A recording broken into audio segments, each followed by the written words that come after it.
Yo, what's good, everybody? Welcome to another edition of Real Talk with Rich. It's your boy Rich. We in the building. Want to shout out to Black Comic Lords and Black Superheroes Forever Fam. Just want to thank you guys for joining us tonight. Hope you guys are well. Hope you've had a fabulous weekend. And like I always like to say, I am better than I deserve. So tonight we got a show, and we're going to talk a little bit about this and a little bit about that. And we're going to do some conspiracy theory stuff tonight. That's right. We're going down the rabbit hole, and I hope I can crawl out of this hole once I go down it. But we'll see. I'm going to ask Derek to stand by with the disclaimer, but we won't get too wild, but we got questions. We got questions. Anyway, so what's up to the chat? Hope everybody's doing all right again. Want to salute the squad. I see Tamiko in the building. I see the OG Paul in the building.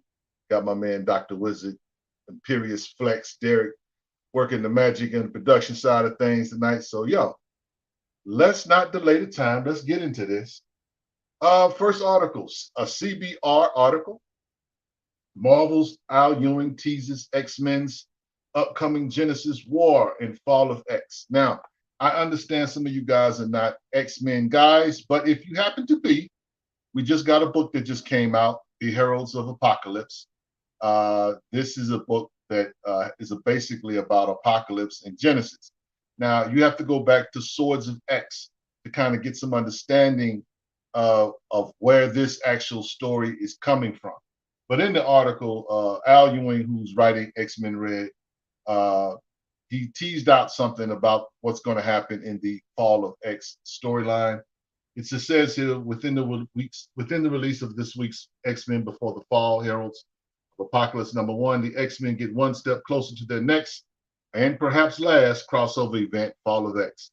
The sprawling crossover will affect every X-Men comic book universe, and the pages of X-Men Red and the Fall of X tie-in will involve the Genesis War.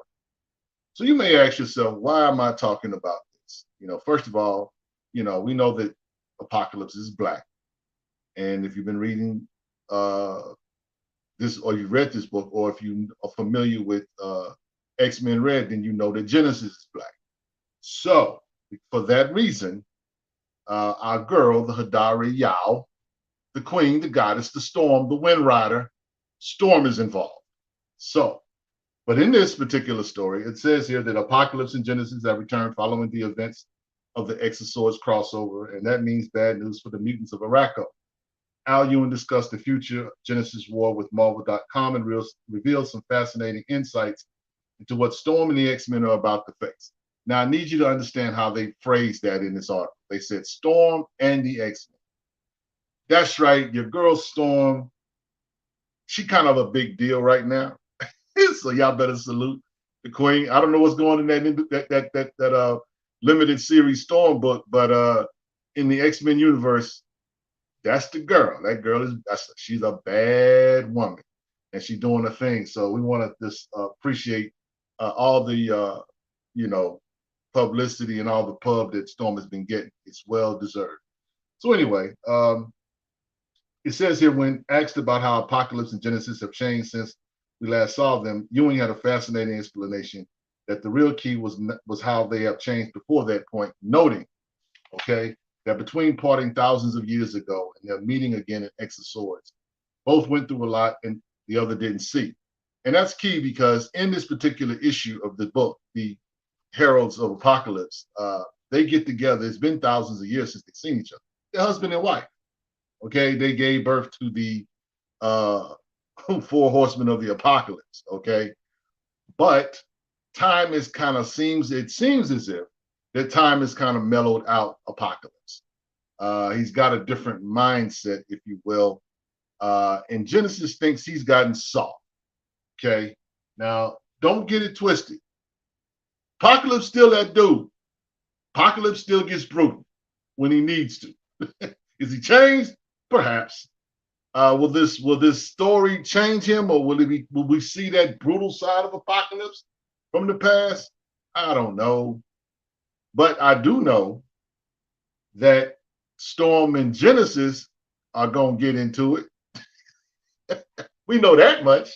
Speaking of which, when asked about the general conflict between Storm and Genesis over what the best path forward for Racco, the very heart of the Genesis war, will be, Ewing explains that Storm believes that the path Arakko has taken from terraforming and settling Mars onwards is the right path, but Genesis doesn't. As far as she's concerned, Arakko took a serious wrong turn as soon as that they were out from under her thumb, and for their own good, she needs to be back in charge. And since one of the things she thinks they were wrong about was not conquering Earth, we should probably hope that Storm wins. You think? So obviously, these two powerful mutants like Storm and Genesis, we will see some exciting battles. And when asked what he was most excited about with the upcoming clash, Ewing teased when they come, what they come into battle on. That makes no sense now, but it will. So,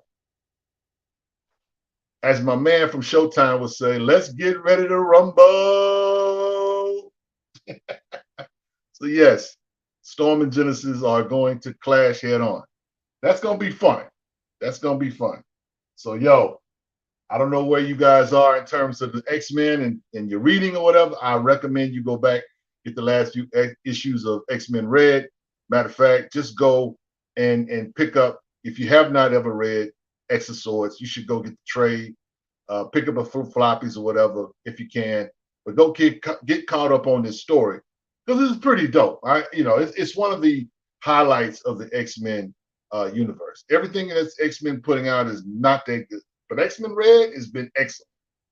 And the stuff that, Al Ewing is always, compelling. And so he's been the guy over that book. He's done a great job. Storm has been real good in that book. So yeah, y'all go get that. So, now Paul says 60 seconds in and we already talking about a disclaimer. It's gonna be all right, my brother. It's gonna be all right. But anyway, so X of Swords, Before the Fall X-Men, Heralds of Apocalypse, it's already out on the stores. If you hadn't got it, please go get it. It's too late to pre-order it. But yeah, go get a late pass otherwise. Next article is a bleeding cool article. We're going to talk a little bit about Misty Knight and Sam Wilson. Now, I did not choose this article particularly because Misty Knight knows how to make a cup of tea, okay? I wanted to kind of get into the story or the backstory of this particular exchange in Captain America 750. That cover that you're looking at on screen, that's the variant that I picked up. I didn't pick up the A cover. I picked up that one because my man has got the wings going. He's in his fighting stance. He's like he's ready to put in some work. But in this book, as that will happen sometimes, Sam is a little moody. Sam is a little emo in this book. He's going through some stuff. But anyway, in this article, it just simply says that in Captain America 750, published today from Marvel Comics, the day after the 4th of July, Sam Wilson is having a crisis of faith over his role as Captain America. And Misty Knight is giving him a brand new shield to replace the one he no longer has. But first, she has to put the kettle on. Of course, this is where the cup of tea is involved. Now, here's the thing about the other night, Paul and Mark talked about Black love in comics, right? We don't have no Black love in comics. And Paul refuted that in saying that, well, there is Sam Wilson, Misty Knight. And it is. This is true. This is one of the stories. This is one of the Black love stories that does not get talked about because for whatever reason, everybody named Mama feels like there is no Black love. If it's not T'Challa and Storm, it's no Black love. It's just not true. We have an example of Black love in this particular book. And what I love about this is that they're taking a real life situation. And what I mean by a real life situation is that if you had a lady in your life, hopefully you got a wife in your life, like I do. And there may be times when she puts or prepares a cup of tea for you. This is a very relatable story. where this woman, Misty Knight, decides that she wants to make a cup of tea for her man, and that's what she's doing. And so it's not even an issue of being therapeutic. It's just something that people that love each other, this is what they do. So we'll see. Now, Frustrated says that, he thinks he'll see that in a new movie or show. So we'll see. So anyway, she puts on the kettle, and they, the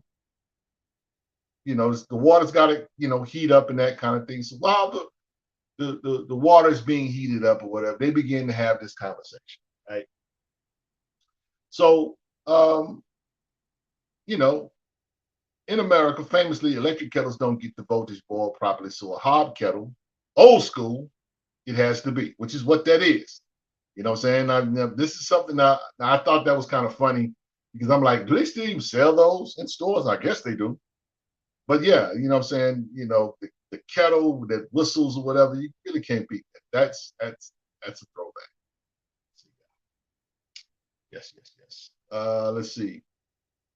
Yeah. So anyway, it's over this cup of tea that Sam begins to lament over the shield. And Sam, being a black man, he recognizes his position as a black man, carrying the shield, the stars and stripes, right?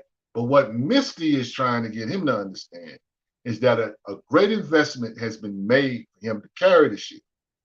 Whether we're talking about T'Challa providing the vibranium for the shield, whether it's fighting alongside Thor, fighting alongside Steve Rogers, the Avengers, whomever it was. There are people that made an investment in him, and she's trying to get him, to see that.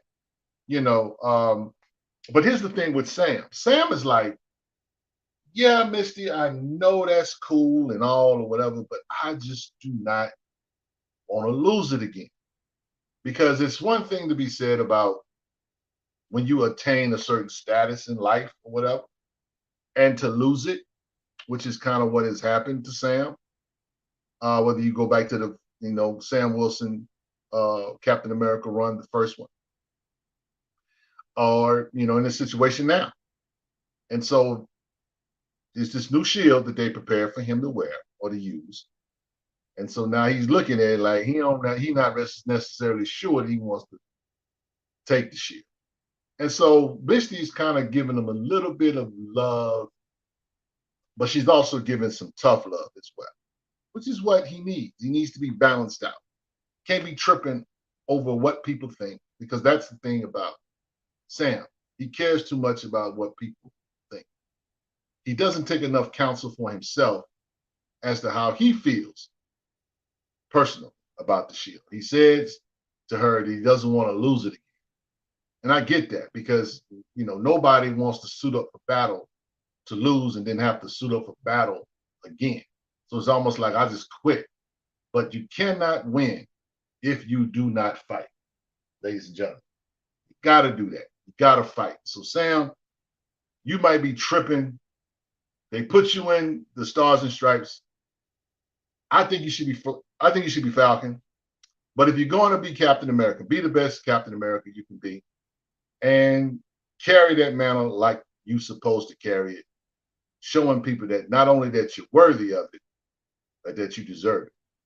Our people throughout the history of this country have fought in every war. There is not a war that this country has fought that Black people have not been a part of. I'm going to say that again. There is not a war that this country has fought that we have not been a part of. For that reason, we've paid our blood, sweat, and tears in this. Should we be treated better? Absolutely. Is it right sometimes the way this country does things? No, it's not. But as I said earlier, you cannot win if you do not fight. And so Misty is not going to let him quit. And I'm Team Misty on this one. So Sam, get over yourself. You put the shield on, you took the shield on, you took the mantle on. Put on your big boy draws and just throw some haymakers and, do what you do.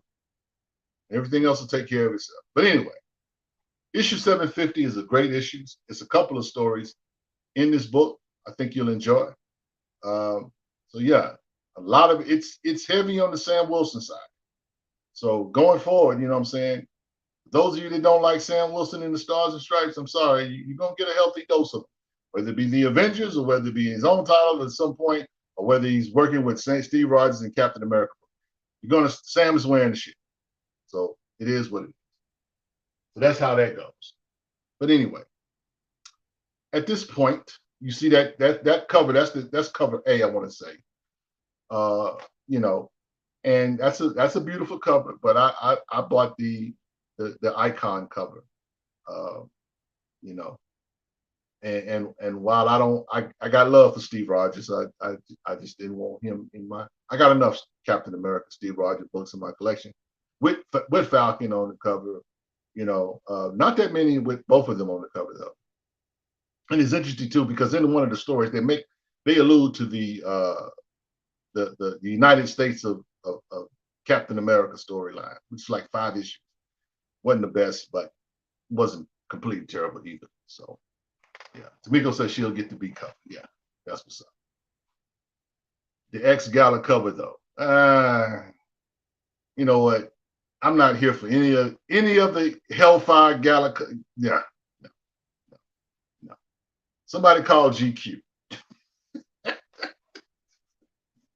Somebody call G2 to help these people dress. But anyway, look, we're gonna get ready to transition. We're gonna take a commercial break. You know what I'm saying? When we come back, we are going to talk Secret Invasion, episode 3.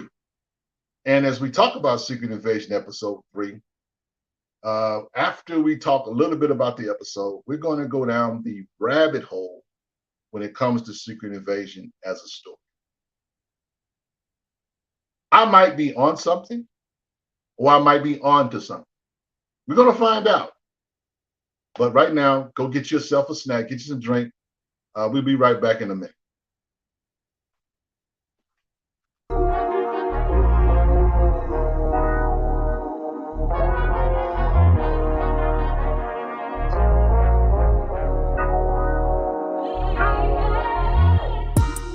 When Batman asks you, are you willing to die for your cause? You best believe it means you just might messing around with the Dark Knight.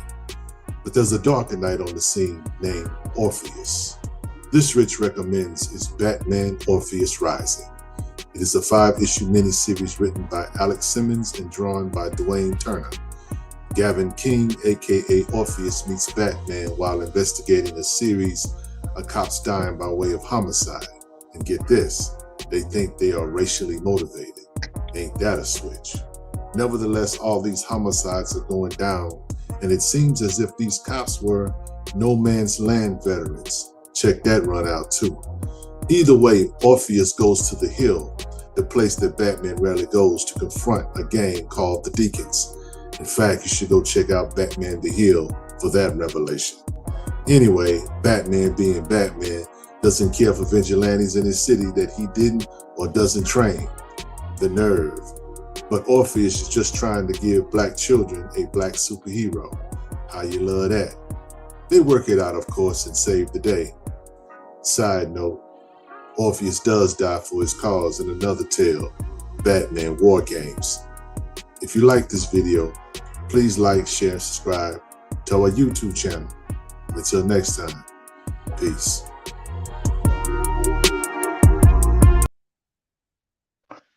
All right. Shout out to Orpheus, RIP. Hopefully they'll bring that brother back at some point. Talking to you, DC. So anyway, it's time for us to get into Secret Invasion, episode 3. Okay. And it did not disappoint. Frustrated says, I wonder if Rich is thinking the same thing I was thinking. Well, we're finna find out. But let's talk about the episode first. So episode starts out with a, beginning a strategy. The Skrulls are trying to launch an attack from a submarine to start World War III. All right. We get that, and then we get a throwback scene of Fury and his quote unquote wife, who's clearly in the midst of the war herself, with the Skrulls trying to find a home to beat back the rebels. We get that right. Now, I don't know if Fury's wife is Team Fury. The episode ended kind of like, okay, what side is she on? And the funny thing is, there's a lot of time that has went by. He's reconnected with his wife. Been gone for a while. So he's reconnecting with his wife, and and he's like, he asks her the question, I'm just trying to find out. I'm just trying to figure out. Excuse me. I'm just trying to figure out who you are.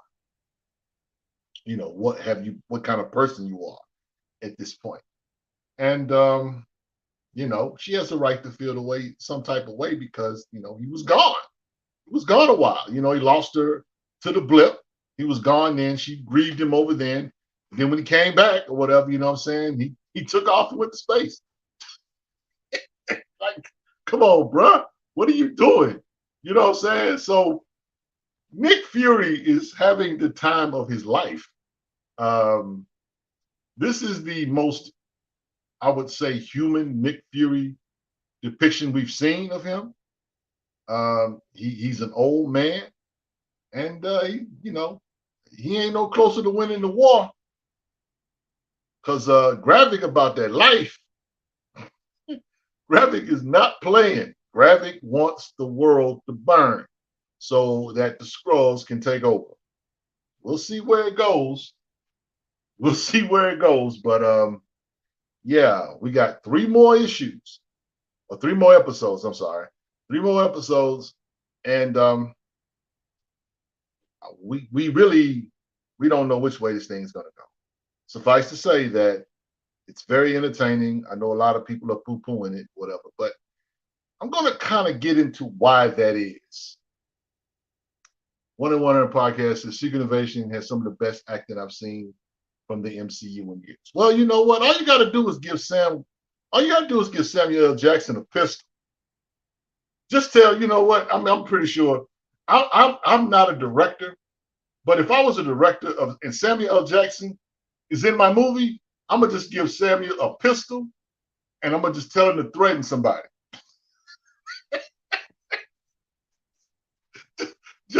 I was like, Sam, take this gun and do what you do. Whether you Julius back from Pulp Fiction or the dude that was the negotiator. I just need you to just do what you do, bro. And we'll see what happens. But yo, I don't want to spend a whole lot of time on this, but I gotta scratch an itch. And when I have an itch to scratch, people get nervous. Shout out to Paul. I have an itch that I need to scratch, and I wonder, am I on something, or am I on to something? So this is going to be our portion of Down the Rabbit Hole, so to speak, about Secret Invasion. Now, Secret Invasion, the show itself, has made 2 things clear. 1, the Skrulls want to take over the Earth. And 2, everything is Nick Fury's fault. Everything. The depletion of the ozone, not enough food to feed everybody. It's Nick Fury's fault. Nick, you are to blame. This is one of the funniest things about fandom. I was having a conversation with someone, and I was telling them that I look at life in objective ways, but I also put on my black man, my black man glasses, and I see things through a lens as a black man. So as a black man, there are lenses, and I see things a certain way. And I believe that Black people, particularly, should have a healthy dose of paranoia. So With that said, what is this that we're looking at, really? Now, Marvel has toyed with the issue of race regarding this story. How many times have they mentioned that this is a black man in the middle of Russia? Okay, they kind of teased that out there. Here's this black man. Okay, he's not an artist. He's not James Baldwin. He's not Richard Wright. He's not somebody that is known for being in Russia. He's Nick Fury, but he's in Russia for whatever reason, and nobody knows why Nick Fury is in Russia. A few people know why he's in Russia. The people that know that there's Skrulls in the earth know that's why he's there, right? However, this situation is interesting in that they keep bringing it up. They brought it up in this last issue when they went looking for him in the train. And they showed the lady the picture, which we know is Talos. We're looking for this black man. I was like, really? You're looking for a black man on a train from Moscow to Warsaw? Okay. He's not here. But he's on the train, of course. So the thing about Fury is he's constantly reminded about him being absent. It's the reason why Gravik is the way he is. He made Gravik and all of the Skrulls a promise that he would find them a home. Didn't do that. Why he didn't do that all the way, I do not know. Maybe they'll reveal that in these last 3 episodes. I'm not sure, but we'll see. Now, Fury's wife talks about his absence. He's, where is he? Everything's your fault, Nick. You're not around, Nick. Kind of like T'Challa at times. Stuff goes down and T'Challa always shows up late. But anyway, he's constantly reminded of the things that he has done or things that he has not done. Unable to keep his promises. Dude has the weight of the galaxy on his shoulders. Why? Because he's absent for whatever, or he appears to be absent. Now, he never mind that he's really trying to find the Skrulls a home with Carol Danvers. But whatever he's doing or whatever he did, it wasn't enough. So much so that Tyler said, you know what? I know we told Nick it's only a few of us here. Yeah, come on. Talos literally brought the whole squad to Earth. In episode 2, they talked about it. He's like, well, the million of us that were left alive from the war, he was like, tell me something that you don't know. What you don't know, Nick, is everybody's here. Okay? Now, let's just peel back this onion. Immigration in America is interesting in that, particularly when it comes to those that come here from the south of the border and other places in Central America. The powers that be will tell you, right, that they don't want illegal aliens. They'll say that publicly, but then they'll use their labor to build their factories, to build their companies, to clean their houses, to clean their office buildings, to put up the drywall. They'll say one thing publicly and do something different privately. Okay. Now, as a black man, I'm looking at this like, this look familiar. This look real familiar. Why do I feel like Nick Fury is a black man? And really, this is a story about immigration in America. Why do I feel that way?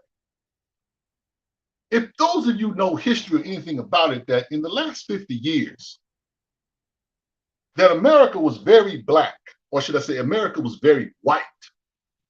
prior to 1950, 1960. The complex of America, or the color of America, began to change after civil rights, after people had begun fighting for their rights in the streets, real protests. Okay? People began to come here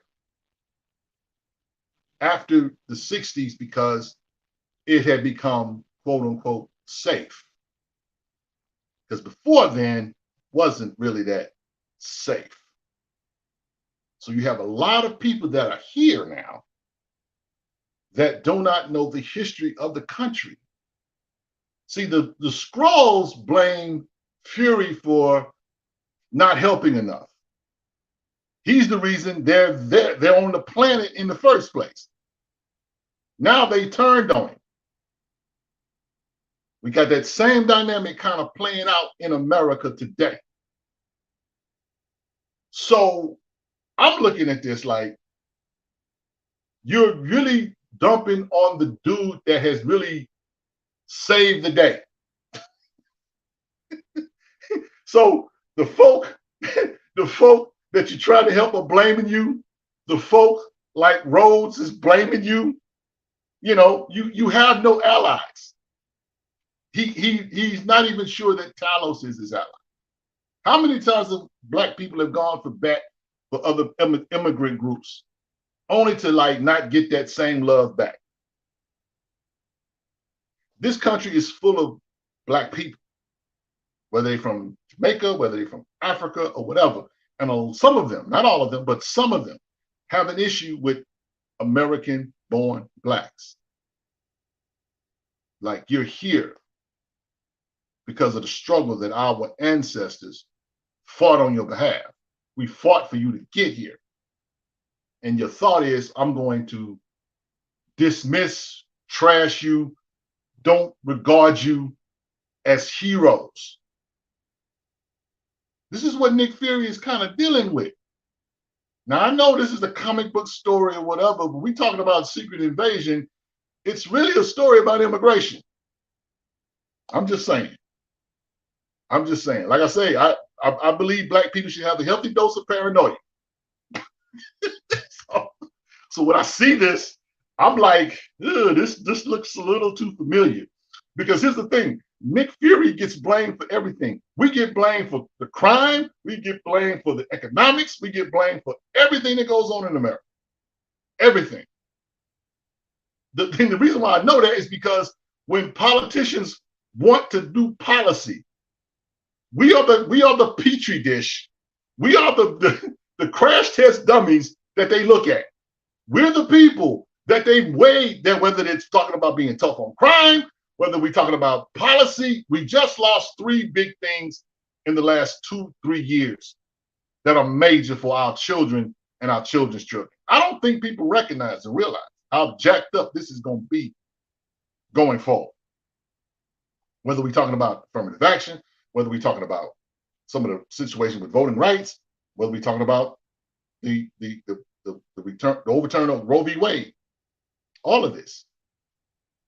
And so while we're talking about scrolls, and we're talking about an alien race of people, right? I always maintain that when we're talking about comics, I don't care if you're talking about a god, I don't care if you're talking about a rodent, I don't care if you're talking about an alien or whatever. It's a human story. It's a human story because it's told through the lens of a human being. Even if you're saying, okay, I'm right about Thor. Okay, Thor is a quote unquote Norse god. You can say that, but really it is a human being that's telling that tale. It's not like Thor is ascending from Asgard to write his tale. No, it's people flawed like you and me that are sitting down, putting pen to paper and giving their interpretation as to what this is. This is no different. So again, we get blamed for a lot of stuff, y'all. Fair or unfair. I mean, you know, I tell people that I get blamed, so we get blamed for so much stuff. It don't even bother me at this point. I don't care what this person says, what this person said, what this pundit says, what. It's just like, I'm just looking at y'all like, you know what, whatever. It don't even bother me no more. because we're used to getting blamed for everything. So even when it comes to comic books, the reason why comic books are not buying, black man, you're not buying comics, not buying enough comic books. It is what it is, y'all. It is what it is. But this is what I see when I look at this story. So think about it. Think about the people that have come here, right, and have benefited off of the struggles and the backs of black people at large in this country. So while this is called secret invasion and no one is supposed to know that this is going on, no one is supposed to know. There's the old Richard Pryor joke about what they call the new niggas. They got some new niggas. They're not even thinking about us no more. They you know, the situation or the status of whiteness was not a thing at one point. There was no such thing as a quote unquote white person. But when people began to immigrate over here, they took pockets of quote unquote Europe, where we're talking about the Irish or whether we're talking about Italians, and incorporated them into whiteness so that their numbers would always be the majority. You can go check it out for yourself. You got to take my word for it. But it is what it is. So I'm looking at Fury dealing with this situation, and he's dealing with it by himself. And the thing is, why did Gravik, this is my last part, why did Gravik, why did they cast Gravik as a black man? Okay, now he goes to the Council of the Skrulls. There are Europeans and there are Asians in the circle. He's outside the circle. They give him the autonomy or the authority. He is their pit bull. Okay, Gravik, we're going to roll with you. You want war? We with you. So what they do, they go get a black man to kill another black man. I'm just saying, these are things, I might be on something. But I'm just saying, why would Gravik manifest himself or change himself into the image that he chose? All of them, quote unquote, are shapeshifters, and they can choose to be whomever. But he chooses to be a black man. There's something to that. I'm just saying. So again, that's my 2 cents on that. So I don't know if you guys are gonna be able to see Secret Invasion like that again. I thought, like I said, when I got an itch, I have to scratch it. So that's my thoughts about Secret Invasion. So again, I could be tripping. I don't know. I just I see too many elements. I know too much white history. I know too much black history to just ignore that. I'm just saying. So, shout out to Nick Fury. Everybody hates you. As RJ said, we noticed that as well. You're not off base. Appreciate that, RJ. I'm just saying, it's just kind of like, this looks too familiar. Maybe I'd have been in America too long. I don't know. I'm not supposed to think about race. I'm not supposed to think about being paranoid. The acting is so good. They did a really good job casting really good actors. Yeah, they did. Yeah, they did. So my last part about this, but we're going to transition, is the conversation between Nick Fury and Rhodey. That was in episode 2. That to me was the telling that this is a little bit more than they're letting on. So these are 2 men are basically having a conversation, and they are trying to almost talk in code. It's not full code, but it's almost code. Problem with black folks is we never know what it means to be on code. And the reason why we don't never know what it means to be on code is because we don't have the same agenda. And as long as we don't have the same agenda, we're going to be talking at each other. We're not going to be willing to work with one another. We're going to be willing to cuss each other out. We'll be willing to talk down on each other all the day long until we learn what it means to be on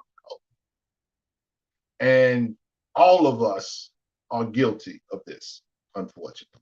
So what plays out in this exchange between Nick Fury and Rhodey is one where, my brother, I need your help. He says too much, help a brother out. I can't help you, Nick. You know, when it's your fault, you're going to take the weight of that. Whether you take it from a social construct or whether you take it from an emotional standpoint, you're going to have to bear this burden alone. Now, the U.S., Rhodey lets in that, yeah, we know there was a few Skrulls here. Now, I don't think that they know that there's a million here. They sent him to fire Nick Fury. Nick's like, okay, all right, if you say so. But a part of me is thinking that Rhodey's a Skrull, because I'm like, there's no way you Masters boy like that.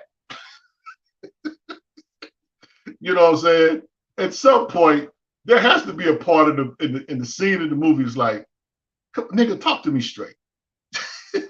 All of this, we talking like way up here. We're talking like we're established to it. No, we too bruised. We from the Bronx. We from Brooklyn. We from Kingston. we from Third Ward. Come on, dude. Let's not do this. We're having this conversation up here when really we're really down here.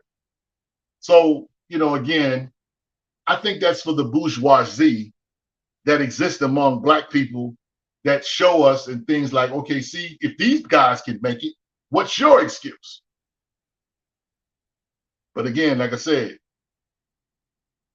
having a healthy dose of paranoia will have you looking at stuff like that. That's just me. So anyway, I'm gonna leave that alone. Shout out to Paul. Shout out to Derek.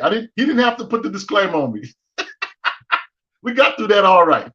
So anyway, we're gonna transition. I love you guys. To our spotlight. And we're gonna talk a little bit about a character, a controversial character, Spawn. And Spawn, aka Al Simmons, was debuted in May of 1992. This character was written and created by Todd McFarlane, and this is a A-list character. Other than T'Challa, this is probably the most successful Black character in comics. We want to talk resume. This character has merchandise. This character has an HBO cartoon. This character has had a movie, and there's one being done right now. Okay. Spawn is a character that's in a self-contained universe.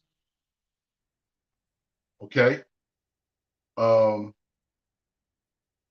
You know, there's 3 books in this universe: Spawn, Gunslinger, Spawn, and the Scorch. This character has been around since the 90s. It is the I would say the trophy or the engine of Image Comics. There has not been a comic book, independent comic book, as successful as Spawn. Everybody can't get with Spawn though, and I get it, I understand. Because Spawn, for the most part, he doesn't get looked at by Black people on a large scale. Because one, this is a horror comic. It has superhero elements, but first and foremost is a horror comic wrapped in a love story. For those of you that may have never ever read Spawn, the whole premise of Spawn is Al Simmons was an assassin. He worked for a cat named Jason Wynn, who was a spook for the CIA, right? So he didn't like some of the things that Wynn was doing, so Wynn had him killed. So after dying, he goes to hell, and he runs into Malebolgia, which is the quote-unquote devil in charge, and he makes a deal with Malebolgia because all he wants to do is see his wife. Malebolgia agrees to let him to go see his wife and make him the general of his army.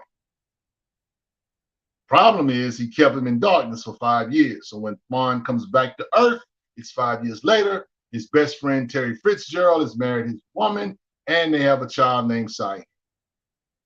And Al Simmons has to navigate life and what's left of his humanity in that lens. But the problem that a lot of people have with Spawn is that, you know, he's a character that was basically lynched, which means his whole body was burned. But I mean, the whole point, he went to hell. Okay. No, there's fire in hell. Okay. Without getting religious, without getting, you know, specific or getting biblical, there's fire in hell. What happens when you touch fire? You get burned. So anyway, this is the dope character. And you know, I think people should check it out because there's elements of crime, there's sci-fi in this story, there's superhero stuff, and there's a lot of action. One thing I can definitely say about Todd McFarlane, he don't sacrifice anything for the action. There's a lot of action in Spawn comic books. He says the demonic elements was what bothers some. I get it. But again, you know, I mean, crime is demonic. You know, if we're going to be technical about things, whatever, sin is sin. And so we can read a comic book about this, that, and the third, about the Joker or whatever, you know what I'm saying? And we may not look at the Joker as demonic or whatever, but it's all demonic. I mean, if we just want to be technical about it, you know what I'm saying? I can debate that with anybody because, again, I don't see it. I just see it for the story. And I get what that spooks people, you know what I'm saying? And some people, you know, which is funny to me because most people that talk a lot of noise, they scary as hell. So, you know what I'm saying? But it can be bothersome or whatever. But I think that they miss a lot. You know what I'm saying? I think that's the thing that we don't think about. You know what I'm saying? It's like, okay, there's a story that this guy's trying to tell. What's the story? And Derek, I want you to pull up the next slide or whatever because, you know, there's thoughts about, well, what is Spawn? What, you know, how do we know Spawn is a black character? This is from issue number 2 of Spawn. And he's getting to know his powers. And so he's trying to turn himself into a human being or into the image of a human being, right? Because his face, like I said, has been burnt up and all that, his whole body. So as he tries to do it or whatever, right, this image of a blonde, blue-eyed man comes up. It's like, this is what you could be, right? He could be that, but he makes the statement that, no, I'm a black man. So he's not running from his identity. And so I always point people to this issue when they have an issue about him being a black character. Because I'm like, here he is declaring it, that he could make himself easy and look like this and walk around and have this or whatever, but he would rather be himself than to be something that will make it easy for him. So again, it's a story that a lot of black people that are collectors have missed out on because they don't see the richness of it. So, you know, but we're gonna after we finish Rich Recommends, or after we do the spotlight, there's gonna be a commercial we're gonna run about a story arc or a one shot in the Spawn universe that I think you should check out. You know, that cover, Derek can bring that cover up, issue 30. Is a picture of him hanging. That's a tough image to look at. You know what I'm saying? But that's not the only character that's been portrayed like that. There have been characters that have been lynched. Whether we're talking about Amazing Man, whether we're talking about Black Panther, all of them have kind of had a turn at this. This is part of the experience of being black. And so it's like, I don't like that. That's you don't have to look at it or whatever, but that's your history.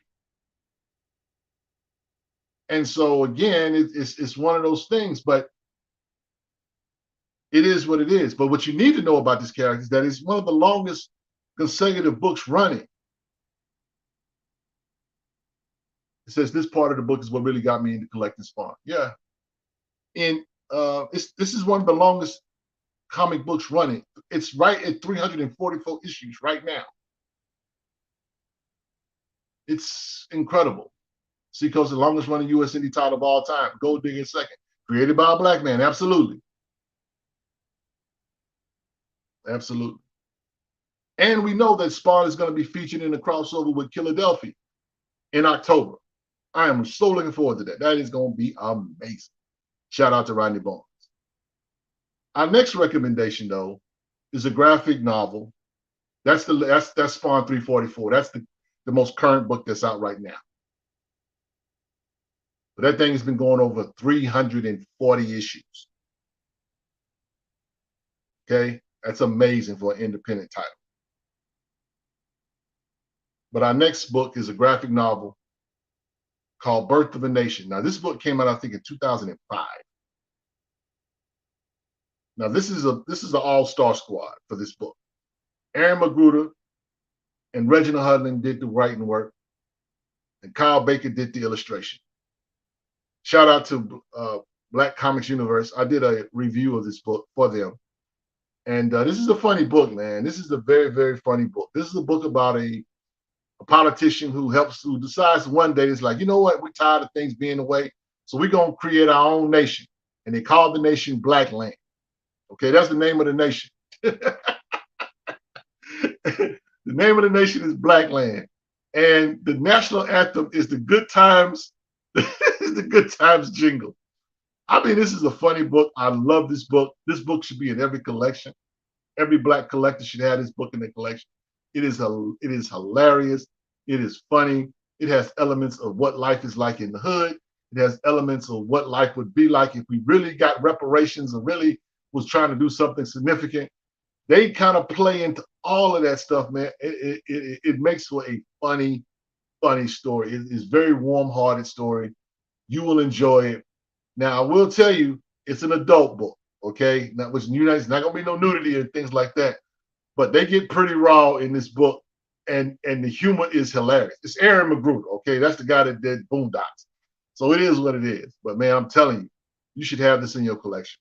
So as far as graphic novels, that's what I recommend that you pick up, okay? Now, the next book I want to go into is Evil Empire, issue 1. This is Now, Evil Empire is a 12-issue run written by Max Bemis and illustrated by Ransom Getty. This book is kind of like, it's a political meets a dystopian type universe mixed in with the Purge. It's kind of like looking at America as it is now and kind of being able to like tip over the edge. America's on an edge, is on a proverbial edge right now. And it could go one or two ways. It could go to a very dark place, or it can actually go into a very light place. This is what it would look like if it goes to a dark place. Okay. There is a character named Reese who is an underground MC. She's a sister. Okay. Derek, can you pull up that panel? And basically what she does is her rhymes inspire one of the politicians that's running in a race. And she's in this story throughout the whole book, trying to help him create this dystopian or this new life or this new world. But the problem is, dude's a double agent.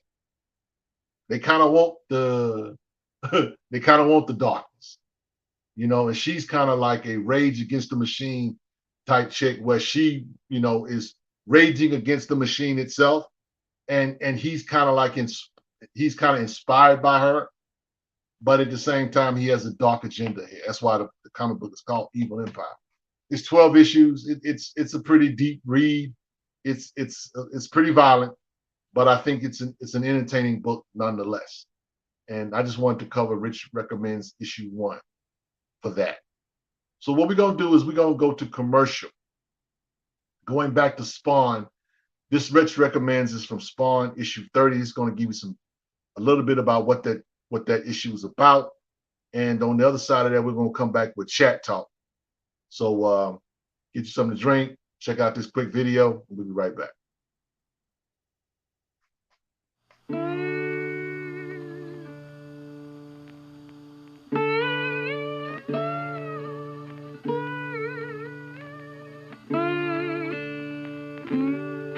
What's up, y'all? Billy used to sing about southern trees bearing strange fruit, while Paul Laurence Dunbar explains that we should wear the mask to conceal our tears and sighs, while they hide behind bedsheet hoods, being up to no good. Spawn issue 30 is about Al Simmons finding himself in the Deep South, asking forgiveness from an ex-wife. Love be like that sometime. Anyway, Spawn finds himself in the middle of Klan country. And I guess this night they gave the cross the night off and decided to burn down a brother's property. Spawn walks up on this and the man immediately takes him for an enemy. But you know that old saying, the enemy of my enemy is my friend. Well, Spawn spins a yarn for the brother to let him know that he's had his share of dealing with Mr. Charlie and sellouts, namely his boy Terry, who just so happens to be with his ex-wife. But that's another story for another day. So Spawn goes looking for trouble, dressed in Klan robes, and he finds himself swinging from one of those southern trees that Billy was singing about. But you know, you can't kill someone that's already dead. And let's just say Spawn exacts his revenge for the brother he met and for himself by an unmasking of his own. So check it out. If you like the video, please share and subscribe to our YouTube channel. And thanks for watching. Peace.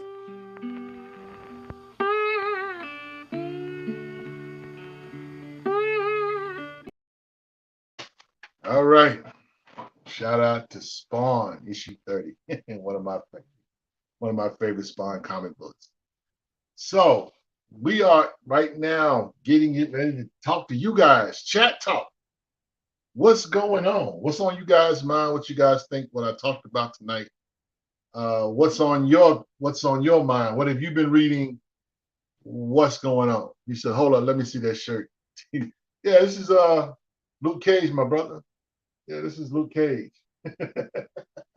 That's my guy. Shout out to Marv. Yeah.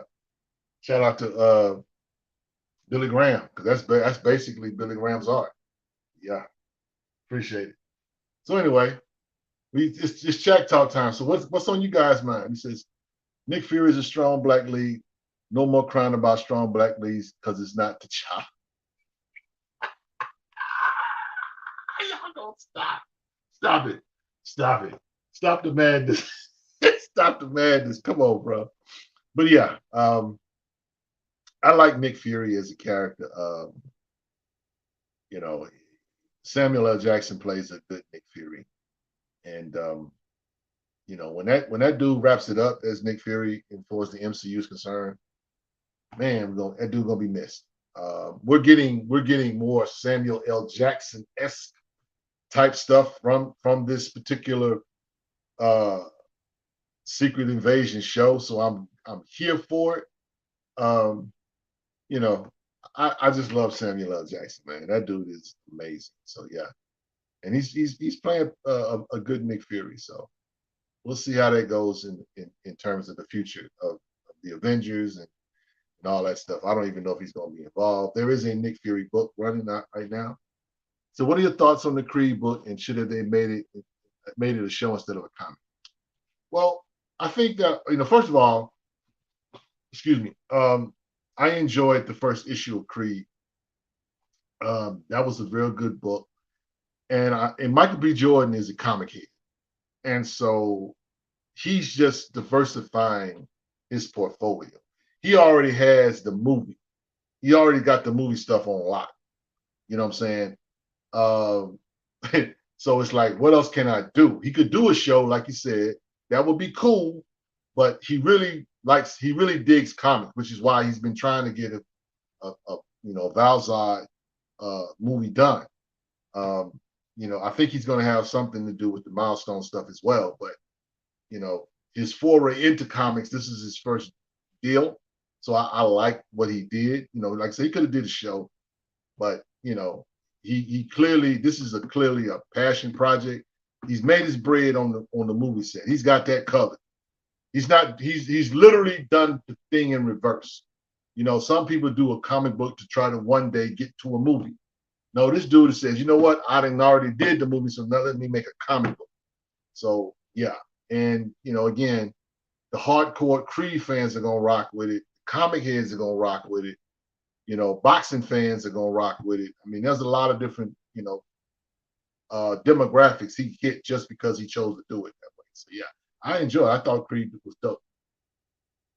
So Thorne has 10 pitches for books in DC and Marvel. Wish luck.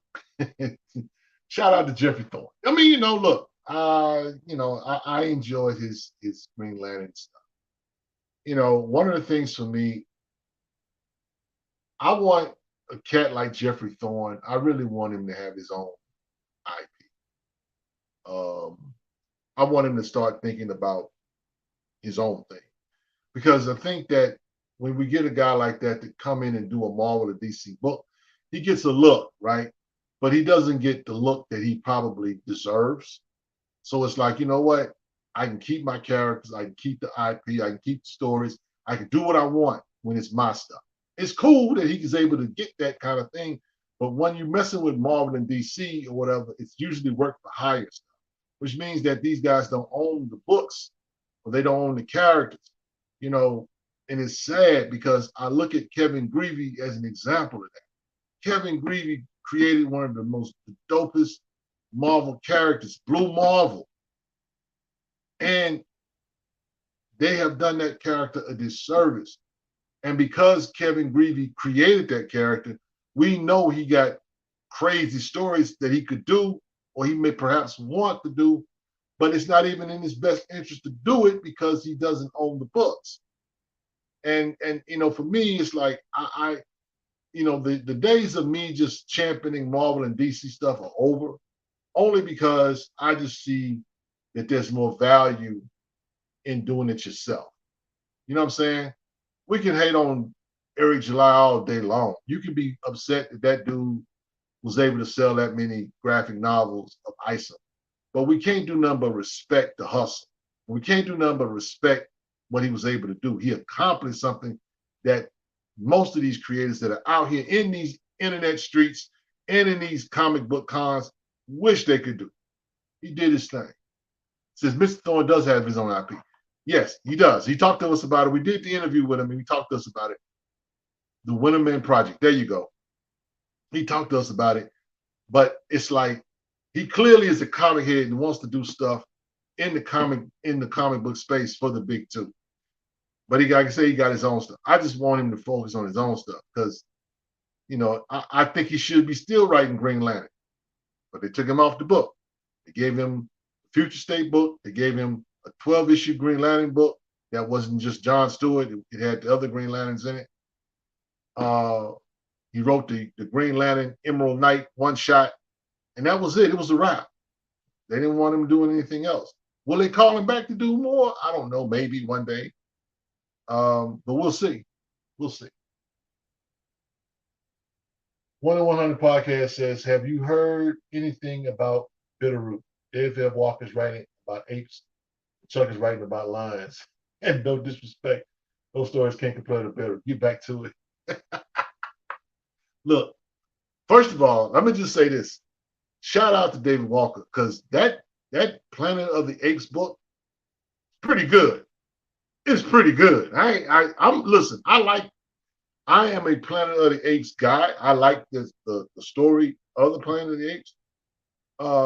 And so when I heard that David Walker was going to write, I was like, man, really? Why would he want to do that? And so that dude's a genius. That dude is a borderline genius. He's in his own world. He does what he wants. And when he does stuff, it always counts. I mean, that's one thing about that dude. That dude slaps. Whatever he comes to the table, it's going to slap.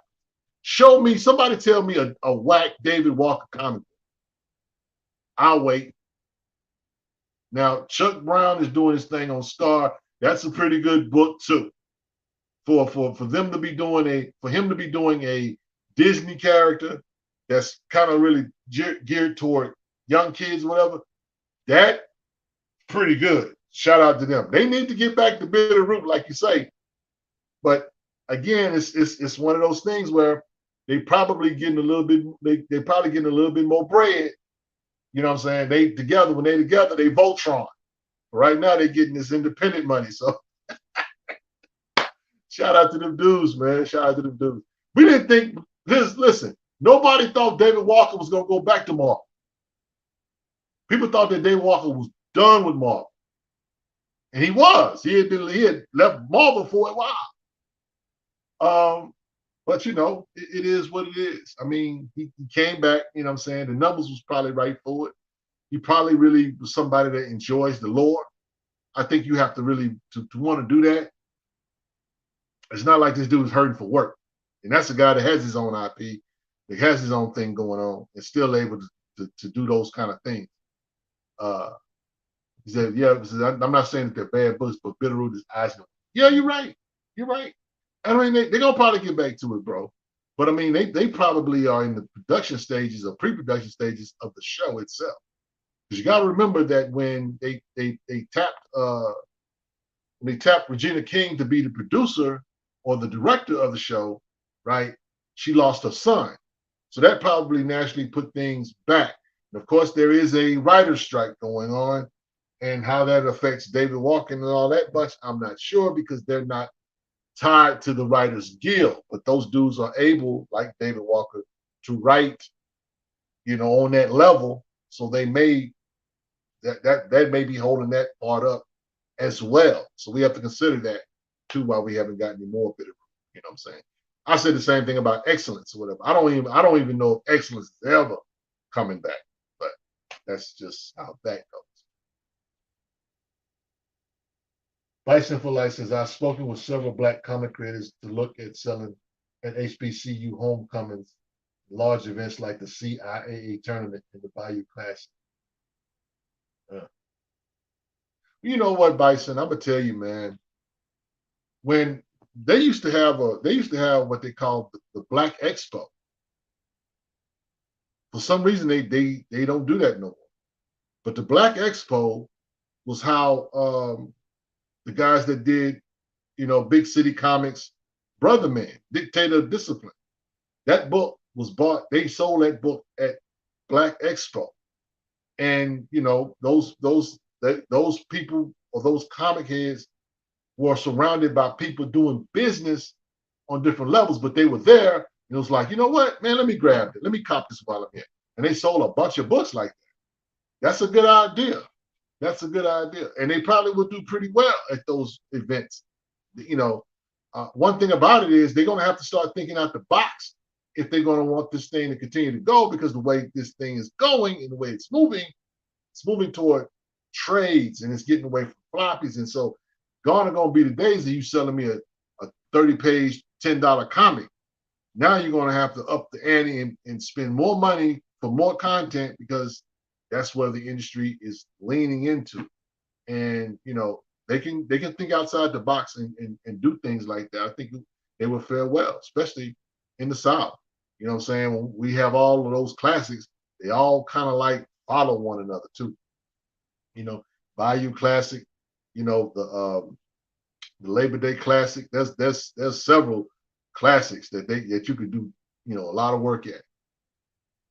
Robert says, when I was a kid, I used to go to the Black Expos in NYC. Yes, sir. Yes, sir. So you got to do something different. So Bison hit me up. I just dropped issue 1 on Thursday. DM double games. Okay, that's what's up. That's what's up. Frustrated says, what do you think about how they are currently humanizing villains? Magneto, Kraven, etc. Well, I'll say this about that. I think that my man Otis, shout out to Otis Blackline and Otterberry. We used to have conversations, and he would always tell me that villains drive stories, and so a lot of times the curiosity is piqued when we want to know why a villain is a villain. We want to know why a person is taking the direction to go as a villain, right? And so in humanizing villains or whatever, right? There's almost an art to that, because again, me personally, my favorite villain is the Joker. Okay? Even if you try to humanize the Joker, no, that dude is just evil incarnate. That dude is just you know, there's no rhyme or reason for him to do the things he does, but he does. You know, there's a good story. Let me tell you something. If you want to read it, and this is for all you cats out there, this is a Batman. This is a Batman comic head recommendation. There's a story written by Chuck Dixon called Devil's Advocate. It's a Joker story. Actually, you have to look under Joker because it's a Joker story. But it's called Joker Devil's Advocate. And it's a one shot. And I'm gonna tell you, to get that that graphic novel, it's not cheap. You're gonna pay about $40 to get it, between 30 and $40 to get it, because the story is that good. And basically, it's a story about the Joker being blamed for some stuff that's going on, but it's not his fault. He didn't do it, and Batman has to be the one to like prove that he didn't do it. And so the thought is, okay, well, Batman is being the devil's advocate. And so you see it, you don't really see a human side of Joker, but you see where, you know what I'm saying, okay, I've done some devilish stuff, but I ain't do that. But he's not even trying to do that. He literally is like, oh, well, you know, y'all gonna kill me, kill me. He don't care. I mean, that's just, he's an agent of chaos. He's a Rich Wild, the Joker. I'm just saying, bro. I mean, look, the again, we talk about villains. That's my favorite villain. Joker's my favorite villain because there's so many layers to Joker. And it's like what they said in the Black Knight, on the Dark Knight. He said, I thought you would have said the Killing Joke. Oh, no. Listen, the Killing Joke is a dope story. It really is. I like the Killing Joke. That's a dope story.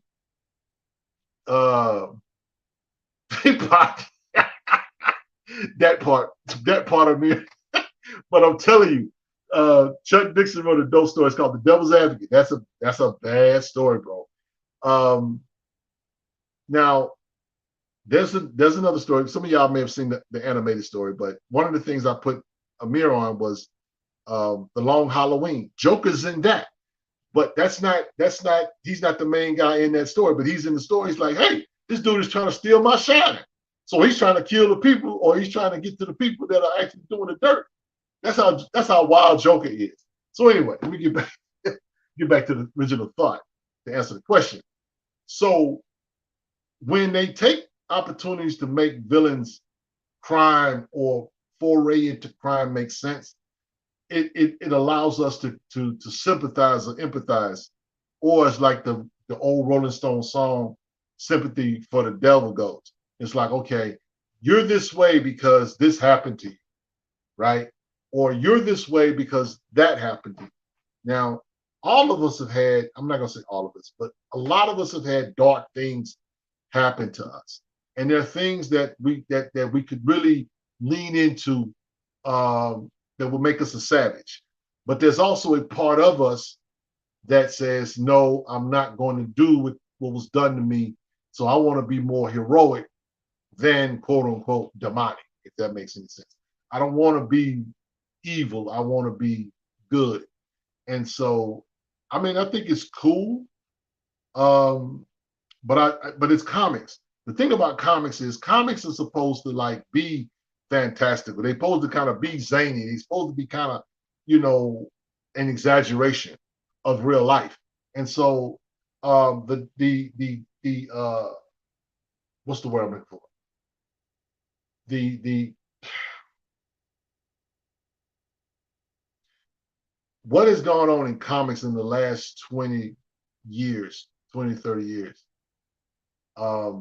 Comics have been, God, I'm missing the word. It's on the top of my tongue. Whew.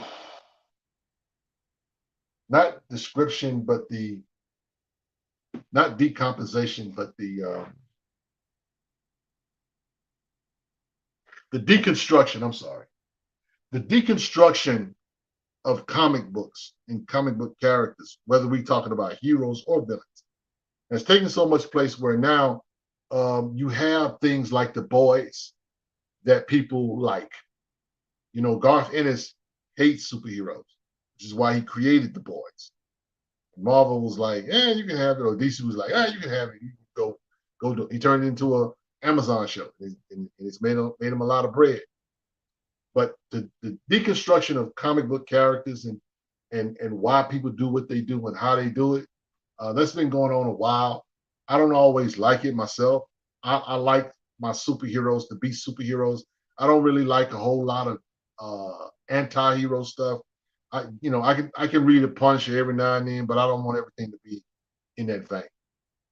Frustration says, I'm worried that they're getting away from rogues being rogues. Absolutely. That's exactly what's happening.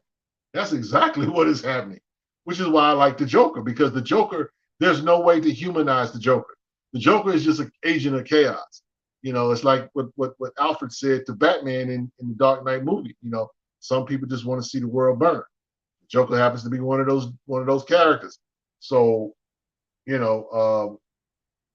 it's like, okay, when we play in those shades of gray, it always messes up stuff. Sierra says, hey, Rich, I think one of your lives you recommended Black Panther and the Crew. I found #1 this weekend and did enjoy it. I hope to find the other issues. Yeah, that's what's up. Appreciate it. Again, it's a cool. That's man. What we could use a Black Panther in the Crew run. I think that the stench of the last Black Panther run is still in a lot of people's nose. And so we could use all the Black Panther good stuff that's coming to be. We could really use some good stuff. So shout out to Dr. Ewing for writing on Black Panther. I'm looking forward to issue #2 when it comes out. But yeah, Black Panther and the Crew is a dope story. Says, which covers of Black Panther 2 are you looking to get? I will get the issue. I will get the A cover. I'm not one of these dudes to get every variant. Shout out to Paul and the Cult of Boss. That's their thing.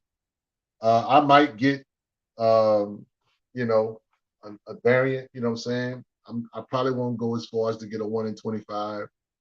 Matter of fact, they had a 1 in 10 that came out. Real nice cover. But I bypassed it. They wanted $10 for it. I was like, eh. So the Black Panther cover that I got was the one that Mark showed. Matter of fact, if you look at the wall right here, this is actually Black Panther books from the Christopher Priest run. This one here is First Contact. That's Black Panther issue 30. Is when T'Chaka first meets T'Challa, or T'Chaka meets Captain America. He says, "I feel attacked." Come on, bro. Stop that. Only God can judge me. Yeah, you're right. I mean, look, bro, if you want to spend that much bread on these variants, hey, look, do your thing. I ain't mad at you. You got the bread, spend the money. That's all I'm gonna say. That's all I'm gonna say. If you can pay the cash, do your thing. So finally read the Jai Kingdom Come is dope. Yeah. Hadn't had a chance to read it yet. Hadn't had a chance to get it. I know my man Paul did an interview with those guys on our channel, YouTube channel. Please hit the like button while you guys are here. Appreciate that. Yes, are you reading Monarch? Yes, I am. I love Monarch. Rodney Barnes is one of my favorite writers. He writes my favorite comic book, which is Philadelphia. But yes, I am reading Monarch. I am enjoying that as well. Since I saw Rodney Barnes reply to a tweet mentioning 2 surprises in the next Philadelphia art thoughts. I haven't seen the tweet, so I really can't comment per se on it. I did see something he wrote in a Facebook post where he was getting ready to. He was talking about some things that are going to be happening with on the film side of what he's doing, and so I don't know if he was referring to Philadelphia on that end.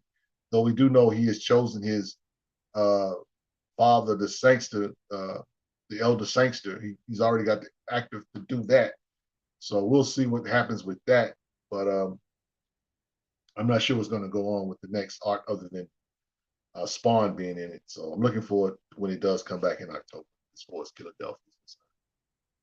So I don't mess with Twitter. Twitter is the devil. I let Paul play in those shark infested waters.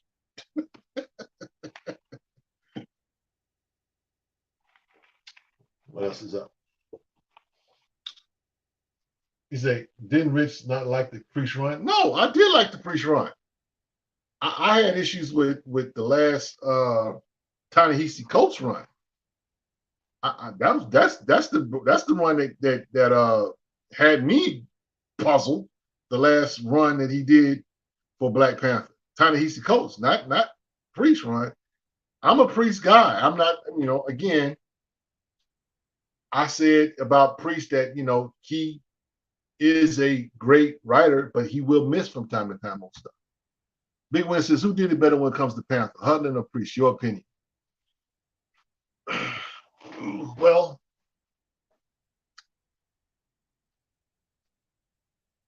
I gotta say, my opinion, it's hard to argue against Priest. It really is, because while Hudlin did some beautiful things and getting T'Challa and Storm together and all that stuff, let's not forget that Priest gave us the Dora Milaje, that he gave us the Client, one of the best story arcs in Black Panther lore. Now, I'm not saying it's the best. I'm just saying between the two of them, Hudlin and Priest, that Priest run is pretty stacked. Hudlin did some cool things with Black Panther, but in my opinion, Christopher Priest is the guy. He wins that battle for me. I think he did it better. So to answer the question, I'm not, and here's the thing, I'm not a Black Panther guy. You might want to ask the Cult of Boss acolyte that's here, Paul. He actually, his opinion, this Blackula Monarch was some of my favorite reads this year. Yeah, Rodney Barnes he's doing his thing, man. He's doing his thing. That guy's been stellar.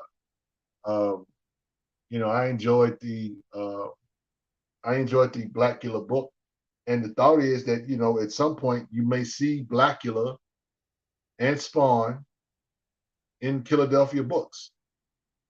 That's a real possibility, because he has the rights to Blackula. So I will admit that I'm enjoying Philadelphia the Trade version. I would have been sick waiting for those books like I am for this Icon versus Hardware run. Well, my man brought up Hudlin a while ago. Yeah, Mr. Hudlin, I got questions. I got questions. He says, "What the shirt is fire. Where'd you get these shirts from?" Well, this is a Marvel shirt. This is Marvel. This is Luke Cage. But this is a Marvel classic shirt. You can go online and find this shirt. This shirt is not, we don't make this shirt, but yeah. One thing about the dopest Black quote unquote Marvel shirts, you won't be able to find them in the stores, but you can find them online. But yeah. So shout out to my man Billy Graham. Have you read Tenement? Thoughts on it? I have not read Tenement. I have no thoughts because I haven't read it. Do you recommend it, Sierra? He said, who didn't have issue? See, Costa, who didn't have issue with Coach Run? I mean, bro, look, Coach, now, to be fair to Coach, I enjoyed Black Panther and the Crew, which was, Coates was involved in that. His Nation Under Our Feet story arc was good as well. That version of Coates, I enjoyed. It was when he decided to take T'Challa to space and make him a slave that I began to have issues with Black Panther. Makes him a slave. He rises, of course, the hero's journey, right? Becomes an emperor. But now he's an emperor that's been exiled from his own country. So we all got to figure that out. Do you think that we'll ever see Blue Marvel in the MCU? Absolutely, we will. We will. Will we see him in this Marvel's movie? Probably not. If we do see him, he probably is going to be Adam Brashear, and he'll probably be having a cup of coffee somewhere. I don't see him. He says, yes. Sierra says, yes, I recommend it. I enjoyed it. Okay, that's what's up. Let's check that out. Who's the publisher on that? Icon versus Hardware was final cut off this week. Yeah, there we go. Pre-order your books, please. Pre-order your books. Pre-order your books. I am enjoying the Icon versus Hardware book, but that book is not coming out enough for me, which is why I got questions. How are you feeling about Steelworks? Okay, I read the issue. I read issue number 2 of Steelworks, and it was okay. There's no action.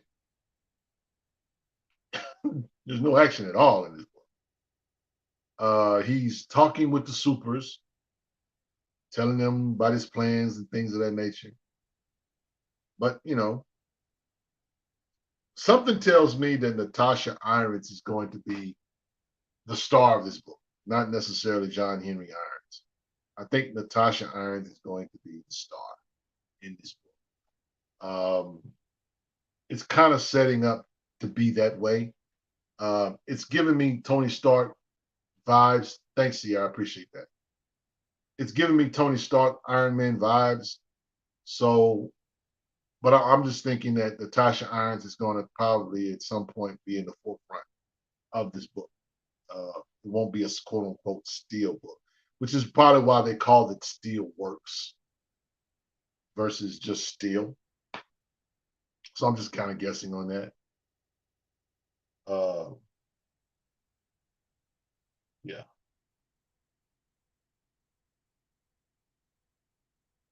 What's going on, Chad Kinsler? Let's see you, sir. Okay. What else we got?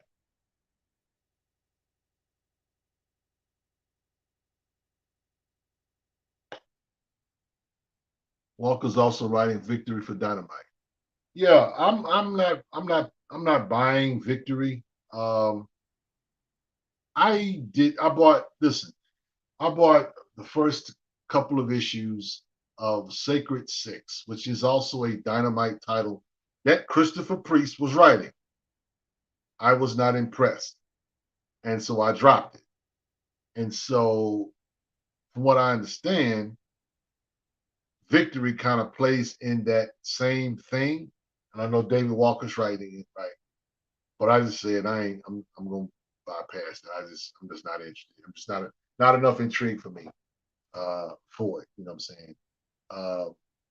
And it's not to say that I wouldn't quote unquote like it or whatever, but it's just, I'm not collecting everything. I can't, I will not, you know what I'm saying? We got mortgages to pay over here. So everything doesn't get to the poor list. So which Black indie company would you entrust leading the Black brand? Like how many?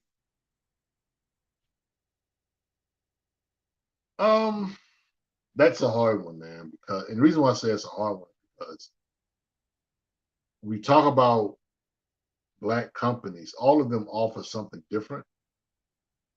But if you were to ask me how I feel about, say, Black Sands being the face of Black comics, whatever, I'm not here for that. But that has nothing to do with the content. It has everything to do with the creator. But that's just me.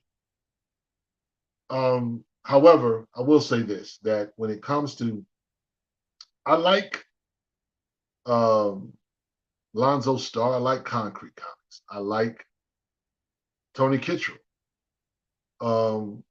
They all bring something different and unique. I like Millennium Comics. Shout out to Delta Dollars. I like a lot of different. I don't think that we have to have just one or two that we really. The more the merrier for me. They all, like I said, they all bring something different.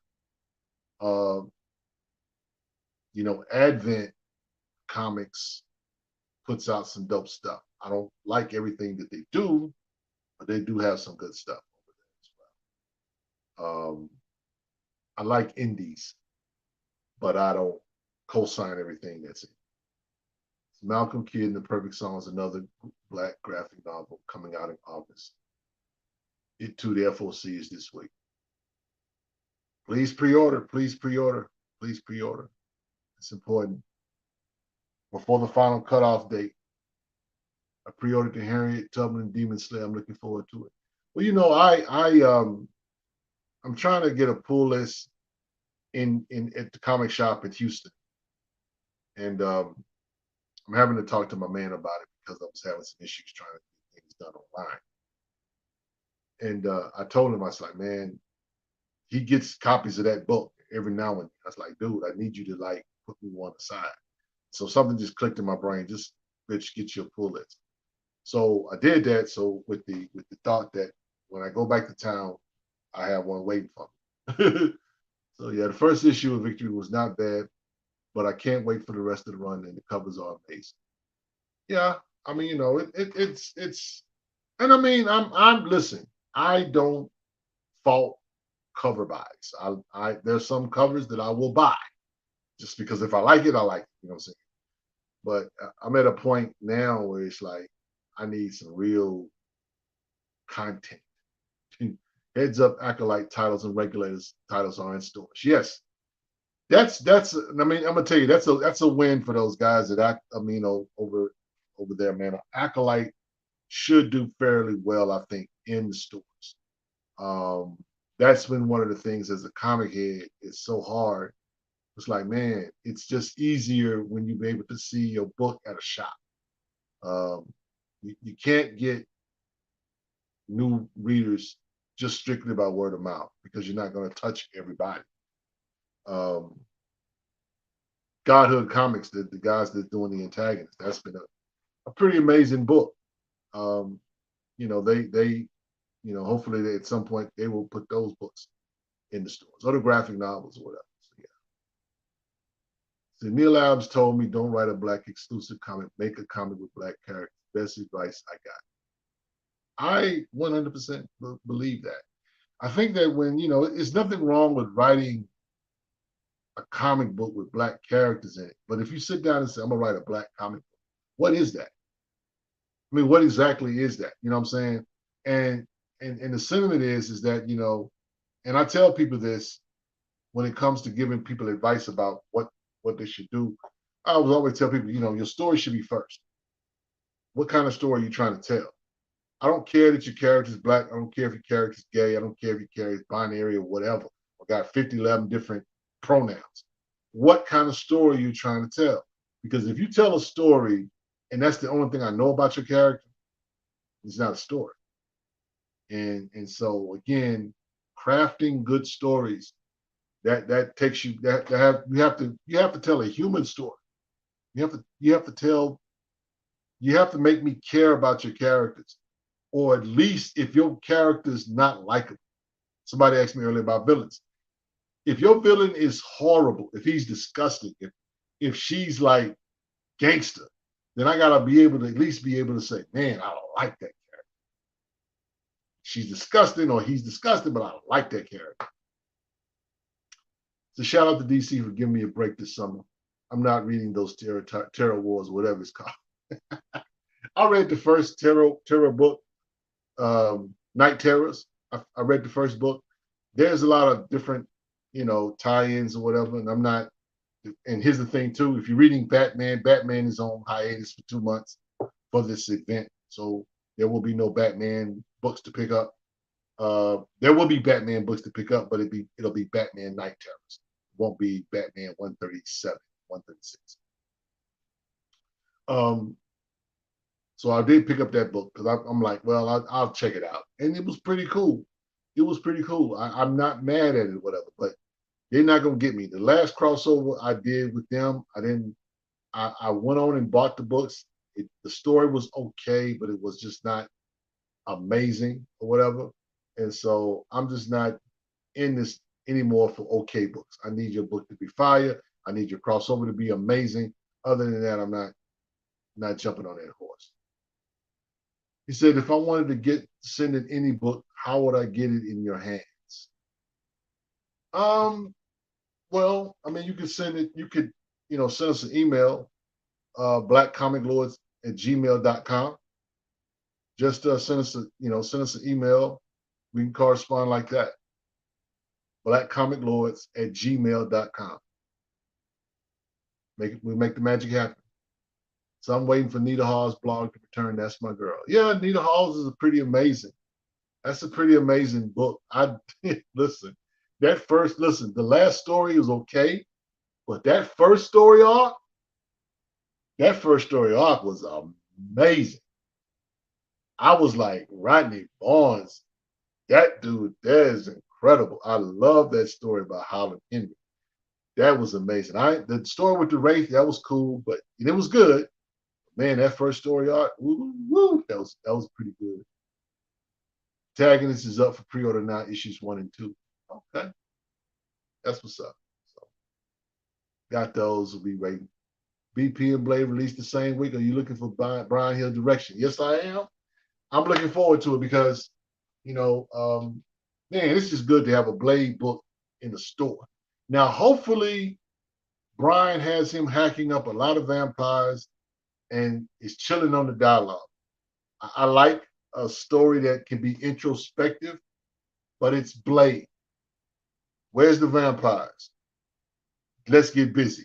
That's what I need. That's what I need. I need action. It's kind of like some people feel about Black Panther. If I'm reading 2 pages and Black Panther ain't punched nobody in the mouth yet, I'm bothered. So yeah, don't sleep on Miles Morales, Cody Ziegler run. No. I don't think nobody. Well, I'm gonna say nobody. Nobody here is sleeping on that run. I think people are enjoying the Cody Ziegler run about Miles Morales or whatever. So I did pick up the uh, Ultimate Invasion book that has Miles in it, and that was a pretty good first issue. I didn't like the $7.99 price for it, but okay, is that what they doing? The Howling Hen was spitting and killing. Yeah, a rhyming serial killer. I ain't mad at you. How you love that? That book, I'm gonna tell you, that's a spooky book. If you go back and you read those old Marvel horror books, those books are like very cheesy. They not scary books. They're not horror. What Rodney Barnes is doing, that's horror. That's a spooky book. Listen, it wasn't no joke. Yeah. All the vampires at Image in Philadelphia. Yeah. I mean, look, shout out to Jason Sean Alexander. Jason did a lot of work prior to Philadelphia in Spawn. If you go back to those 200 series issues of books, he did a lot of Spawn covers. And that dude there he should get an award for being able to draw Black people correctly. So Rodney's going to keep meeting in Philadelphia for now. Yeah. So that's what's up. Bison for Life says Jason Alexander art really makes Barnes' books soar. When he was not doing the last 2 Nita Hobbs book, dipped in quality. Yeah, Jason's pretty dope. That dude is pretty dope for what he does, and hopefully I'll get a chance at some point to get him and Rodney Barnes to sign a book for me. Says, oh, hold up. Did y'all know that Brian Edward Hill is doing a Prelude digital Blade book? We know now. Thanks for the info. Everybody go to Marvel Ultimate and get that subscription. Yeah, did not know that. Yeah, Marvel Unlimited. It's already out. Yeah. So that's what's up. I'm sick of Black indie comics set in Egypt, and the Ankh is the costume. Well, I think that I think Bison that's an attest to like the limited scope of us knowing history. For whatever reason, people gravitate to that part of the world or that part of the continent to focus on. And Africa is huge, right? And you could tell stories, whether we're talking about East Africa, West Africa, South Africa. There's a lot of stories that you could tell, but people gravitate to that part for whatever reason. And it's kind of a trope at this point. It's not even. and we talk about leading with, with that in front of it. That oftentimes those books are not good because they lead with that, and they're not able to tell a compelling story because they're too busy putting the ankh in our face. They're too busy trying to let us know that these are people from Egypt or this is from Kemet or whatever. I'm not disputing history from that regard, but I just know that that's not all. That's not the end all be all when it comes to us. So Reginald Hudlin Icon book is the best thing going right now. Probably, but it's not coming out like it should. Did I read Storm number 2? Yeah, I read it. It was better than Storm 1. It was now Sierra, you went there. So let me get a public service announcement. Let me give a public service announcement. Shout out to Sierra. Okay. Now, a lot of guys get triggered. A lot of guys get triggered when Storm, this ebony goddess, this beautiful black woman, puts her lips on a white man. Some of you guys get in your feelings, and I'm like, okay, it's art. It's literally ink and paper, guys. It's literally ink and paper. But some of you guys, y'all like, well, she's a pin cushion, she's a doorknob, and you really you really show your immaturity, and you really show your lack of game, if I can say it like that, and common sense when you say things like that, because Storm is at the mercy of whoever writes her. And if you're going to tell a story, my dad told me something years ago when I was a little boy. And, he told me, he said, son, the Indian will never win the story until he tells the story. As long as the cowboy is telling the story, the cowboys are going to win. But as long as the Indian is not telling his story, the Indian is always going to lose. He told me that when I was a little boy. And it's the same thing here. So if white writers are going to write Storm and they're going to put things in it that are quote unquote triggering, whether she's being objectified or she's being fetishized, it is what it is. But that doesn't make her a whore. That doesn't make her a thought. That just makes her at the mercy of whoever's writing her, which really is not indicative of her, but it's indicative of who's in the editorial room, who is co-signing these things. Now, listen, all of y'all that's out here tripping about that, I'm just curious. Do you have a Nubian goddess on your arm? Or are you swirling it up? I ain't mad at you. Whatever you're doing, you be with who you be with. You got to deal with that, not me. But when they try to bring this stuff into the fandom, this craziness, y'all be getting triggered. I'll be looking at y'all. I'll be like, man, really, y'all bugging over a character, not a real character, a character, a comic, a piece of paper. Y'all really in y'all feelings like that. And the funny thing is that y'all see this all the time in the street. Do y'all have that same energy for them sisters when they be with the white men? Or do y'all have that same energy when some of y'all boys be with the white girl? Y'all have that same energy? He says it's propaganda, all artists propaganda, W.B. Du Bois. Storm represents something, and when she's portrayed, the love interest of white hero, what does that say? Absolutely. And that's all I'm saying. It's like she doesn't control what's being written. Now, if there's not enough interest among black writers, just like say, hey, I want to write a Storm story. If I write a Storm story, this is how I want to portray Storm. I don't want her to portray Storm this way. I don't want her to portray Storm that way. Right? But and when I confront guys with this, it's always some bull cone behind it. It's like, dude, Y'all be telling on yourself for real when y'all be when y'all be saying some of this stuff, man. It'd be funny to me. It'd just be hilarious to me. And it's almost as toxic as the white fandom at times. They would never do Sue Storm the way they do Storm. If the richest were black, Sue would have a run off with Namor years ago. Possibly. I mean, again, it's one of those things though. Um, comparison. There's an old saying, and I don't want to keep philosophizing, but there's an old saying that comparison is enemy or robs you of your joy.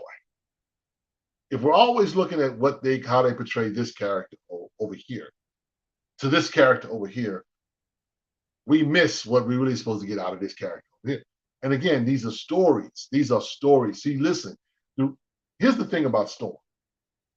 Storm is dope. Storm is amazing. However, my question is, how many characters has Storm inspired? I ain't never heard nobody say, I wrote my character or I created this character because I was inspired by Storm.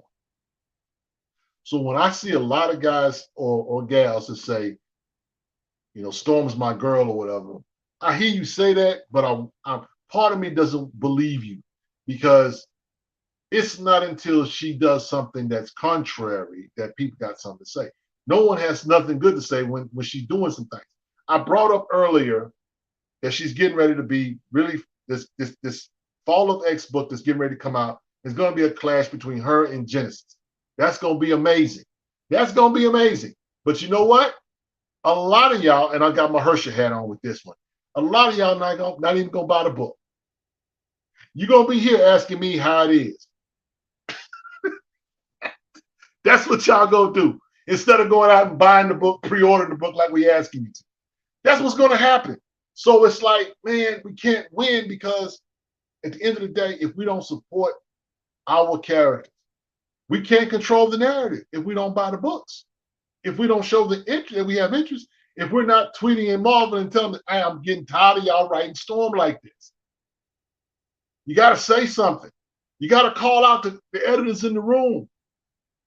So we're not going to allow y'all to do this, continue to do this. She should be portrayed this way, not that way. How about getting a sister to write a Storm book? Is that asking too much? And again, it goes back to what I asked earlier.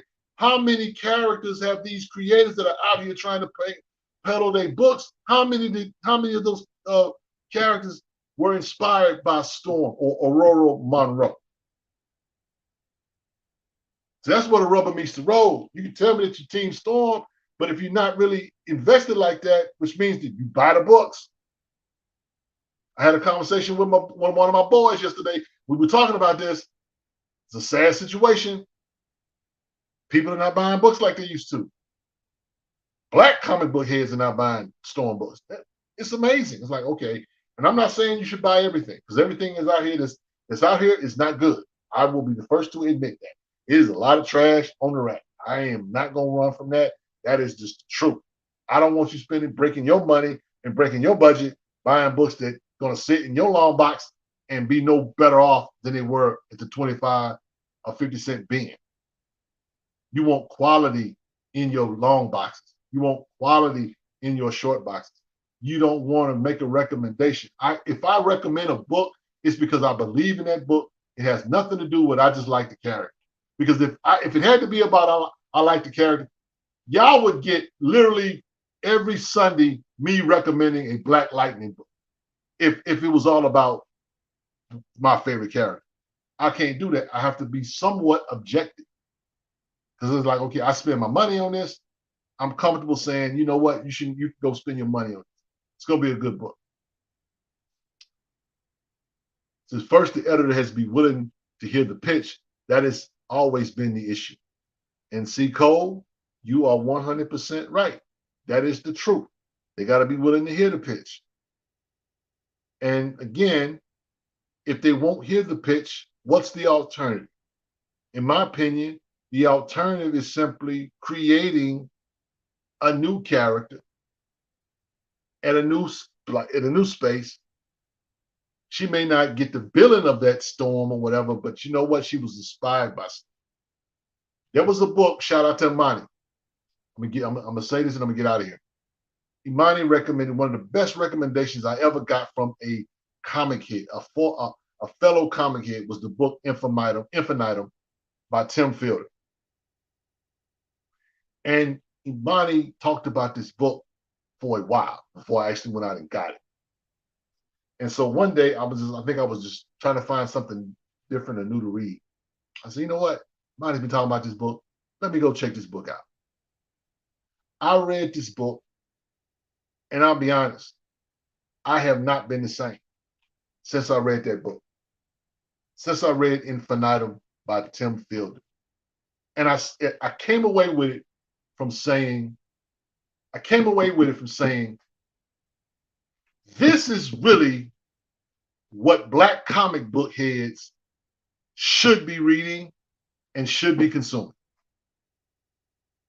This is what Black Panther should be. I remember Imani saying that, and it stuck with me. And after I read that, I could not get away from that. Here's the truth, guys. When all you've been reading is Hamburger Helper, and somebody comes along with Kobe steak, and you consume Kobe steak, it's kind of hard to go back to ground turkey or ground meat. Because after you've had something that's really good, it's hard to go back to something less than. And again, all of this boils down to whether or not we believe in our characters, if we believe in our books, if we believe in our fandom. Because I can tell you, we can compare ourselves to white fans or to what they're doing over here and this, that, the third, and other spaces.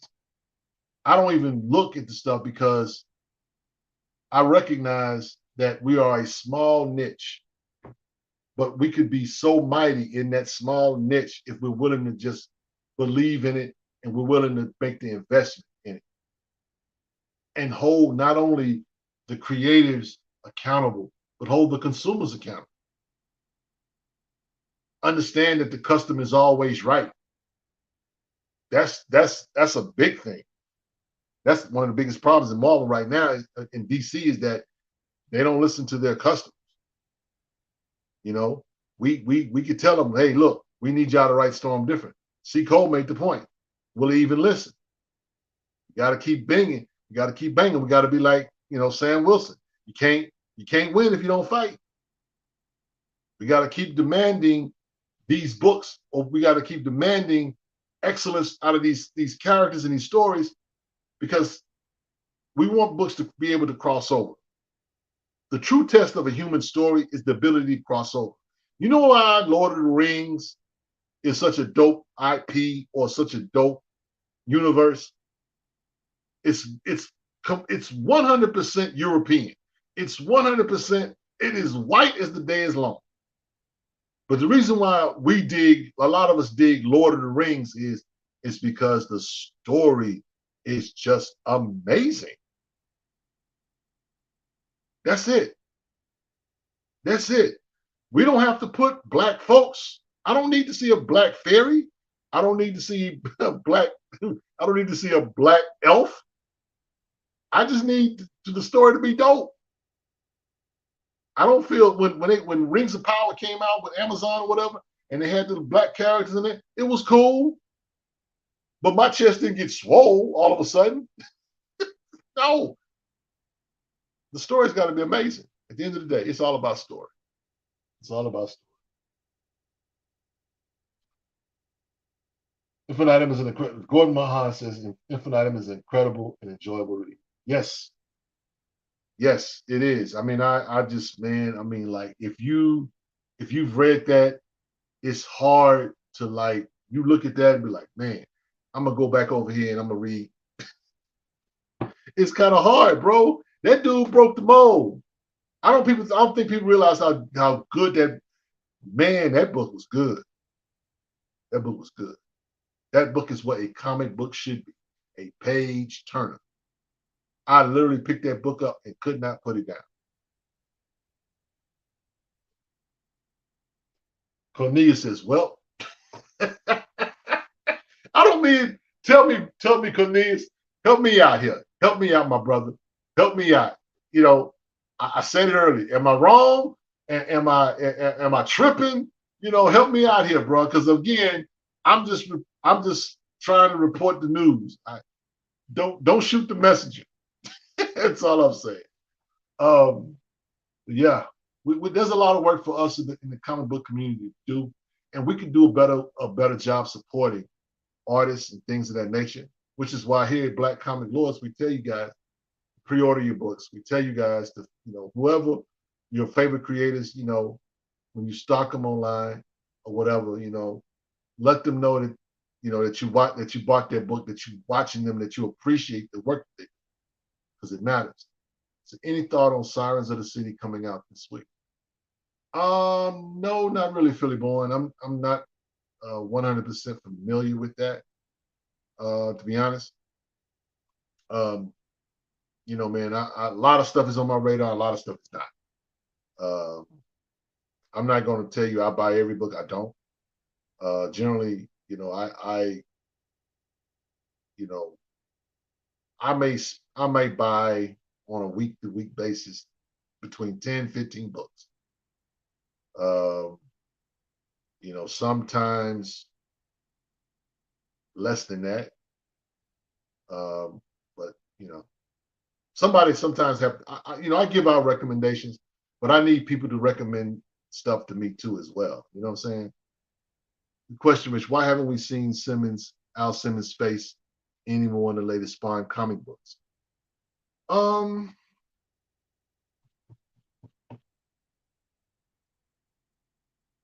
Last time we saw Al Simmons' face,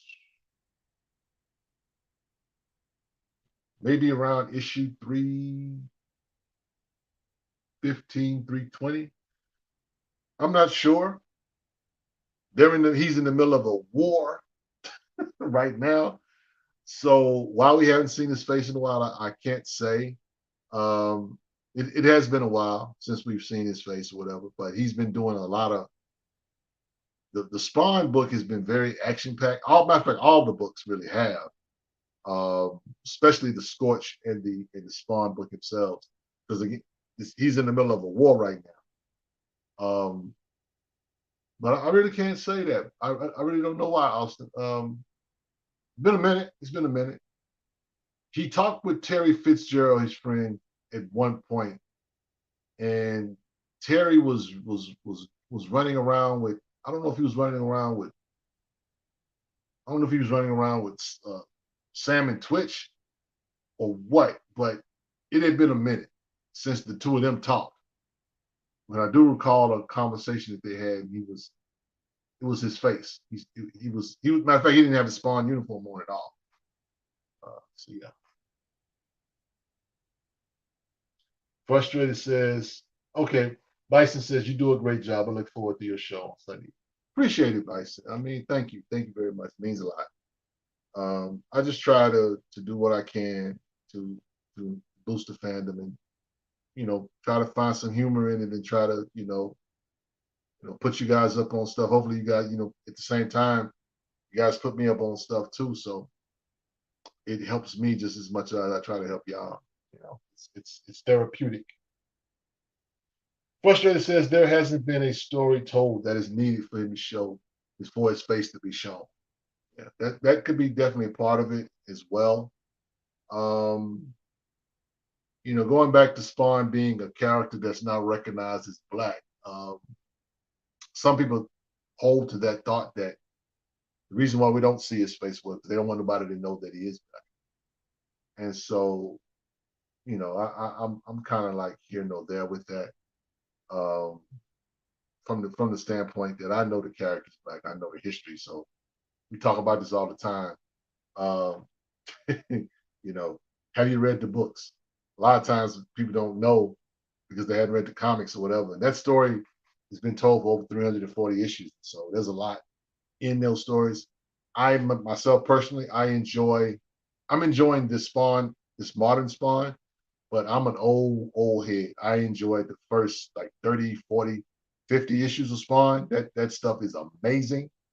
And certain parts of Spawn right after I would say 120, 150, it gets very, very dark. Very dark. Now, there's some stuff I will not rock with, and it gets pretty, pretty dark. Um, I was like, when it started to get real dark, I kind of left Spawn book on the shelf. And I did for a while. And it's funny too, because that book literally, those books are worth a lot of money because the print run on those books are real low. Um, it is what it is. So, but yeah, a lot of the stuff, like some of the characters that are in the Spawn universe now, are from the early on in the Spawn book. Whether you're talking about Haunt, which had his own book, Redeemer, his first appearance was Spawn 31. Um, the only quote unquote new character is the Gunslinger Spawn and She Spawn. And I think their first appearance was like issue 300. So anyway, that's that. But guys, I gotta get out of here. Gotta get out of here. Gotta get out of here. So who would you cast as Ghostlight? Really, bro? You gonna hit me with a I'm not Mark. But if I had to, I'm gonna go so everybody used to cast Michael J. White as everything. I'm gonna use the other black guy, and that Jameson Idris. I would cast him. He could play a Jamaican. Shout out to Paul and all of the Jamaican brethren who have their official first black superhero, Ghostlight.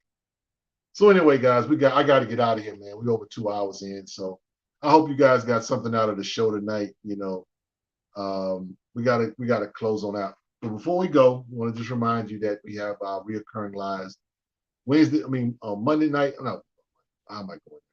Friday nights is Wakanda Whiskey and Blurtum. If you don't mind sipping a little whiskey and hanging out with Paul and Mark, talking comics and a lot of Black Panther, hang out with my brothers on Friday nights. And of course, it's your boy Rich. I'm here every Sunday, except the fourth Sunday. That's when we do our interviews. Appreciate you, Big Win. Thank you. And we have the ladies live. I'm not sure when the next ladies live is. Tamiko, where y'all at? Come on now. We need y'all to, let us know when the next show gonna be. But you can catch them whether they're doing interviews or whether they're talking about their favorite characters. That's always a treat. They usually do their shows on like Saturday afternoons. And for those of you who want some things on the interview side, we just interviewed John Jennings. And of course, there's our Ken Quattro series where we talked to him about artists and creatives from the 1940s. That was very much fun.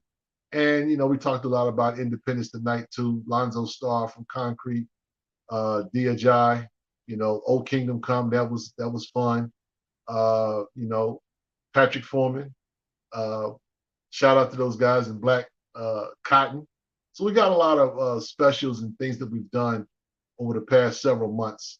Whether Cody Ziegler, Stranger Comics. We've interviewed quite a few people, guys, and the list continues to grow. So we appreciate you guys to go to our YouTube channel, like and share and subscribe.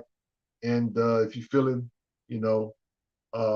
generous, send us a super chat. We'd all appreciate it. With that said, let me get on down with the benediction. The benediction for tonight comes from Proverbs, the 3rd chapter, verses 13 and 14. And it says, "Happy is the man that finds wisdom and the man that gets understanding, for the merchandise of that is better than the merchandise of silver and the gain of pure gold." From the stronghold that is Black Comic Lords and Black Superheroes Forever, it's your boy Rich. We'll see you next week, hopefully. And until then, take care of yourselves. God bless. Until next time. Peace. We out.